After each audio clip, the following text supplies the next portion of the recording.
Welcome, parents and guardians of Wood County Faux Elementary School. I'm Sharon Ewing, and I need just a moment of your time to inform you of how smart your child may be. You see, in 1983, a psychologist named Howard Gardner came up with 9 types of intelligences for each learner. Now, each learner has all 9 intelligences, but each learner has a different mixture of those smarts. So let's talk about all 9 and see if you can find your child. Naturalist intelligence. It designates the human ability to discriminate among living things, plants, animals, as well as sensitivity to other features of the natural world, like clouds or rock configurations. This ability was clearly of value in our past because we were hunters, gatherers, and farmers.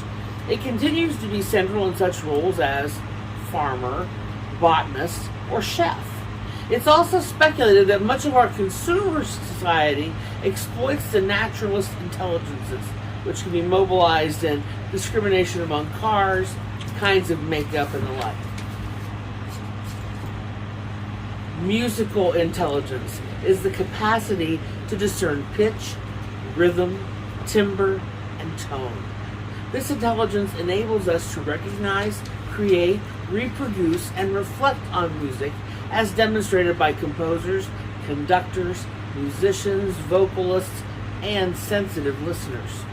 Interestingly, there is often an effective connection between music and the emotions, and mathematical and musical intelligences may share common thinking processes.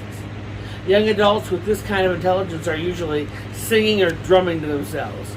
They are usually quite aware of sounds that others might miss. Number 3 is logical mathematical intelligence, the ability to calculate, quantify, consider propositions and hypotheses, and carry out complete mathematical operations.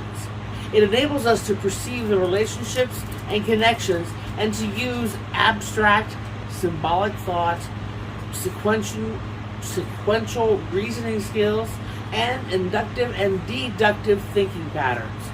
Logical intelligence is usually well developed in mathematicians, scientists, and detectives. Young adults with lots of logical intelligence are interested in patterns, categories, and relationships. They're drawn to arithmetic problems, to strategy games, and to experiments. This is the latest of the intelligences, the existential intelligence. It involves a sensitivity and a capacity to tackle those deep questions about human existence, such as the meaning of life, why do we die, and why are we here in the first place. They're still learning about this intelligence. Interpersonal intelligence is the ability to understand and interact effectively with others.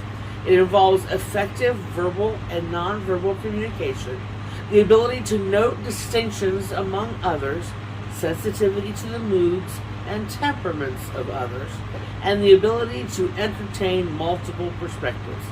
Teachers, social workers, actors, and politicians all exhibit interpersonal intelligence. Young adults with this kind of intelligence are leaders among their peers and are good at communicating, and they seem to understand others' feelings and motives. Bodily kinesthetic intelligence is the capacity to manipulate objects and use a variety of physical skills. This intelligence also involves a sense of timing and the perfection of skills through mind-body union. Athletes, dancers, surgeons, and craftspeople exhibit well-developed bodily kinesthetic intelligence. Linguistic intelligence is the ability to think in words and to use language to express and appreciate complex meanings. Linguistic intelligence allows us to understand the order and meaning of words and to apply meta-linguistic skills to reflect on our use of language. Linguistic intelligence is the most widely shared human competence, and it's evident in poets, novelists, journalists, and effective public speakers. Young adults with this type of intelligence enjoy writing, reading, telling stories, or doing puzzles. Intrapersonal intelligence. It's the capacity to understand oneself and one's thoughts and feelings, and to use such knowledge in planning and directioning one's life. Intrapersonal intelligence involves not only an appreciation of the self, but also of the human condition. It is evident in psychologists, spiritual leaders, and philosophers. These young adults may be shy. They are very aware of their own feelings, and they are self-motivated.